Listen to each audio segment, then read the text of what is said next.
আসসালামু আলাইকুম। আসলে আমাদের সেন্টারে চিকিৎসা নিতে আসা একজন পেশেন্টের এমআরআই রিপোর্ট এটি। ওনার L45 যে ডিস্কটা আছে এই ডিস্কটা প্রলাপস হয়ে গেছিলো এবং L5S1 অর্থাৎ উনি পিএলআইডিতে ভুগতেছিলেন L45 এবং 5S1। উনি আমাদের সেন্টারে চিকিৎসা নিয়েছেন 18টি সেশন।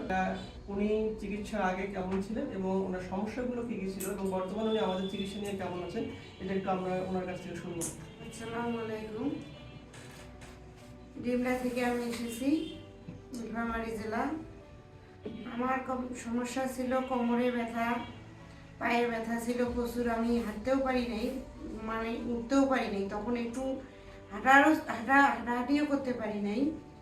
এখন আমি সুস্থ আছি। আমি অনেক ডাক্তার দেখাইছি, 5-6 মাস যাবত ডাক্তার দেখাইছি, ওষুধ খাইছি, মাস ধরে ওষুধ খাইছি, তারপরও আমার সমস্যার সমাধান হয়নি।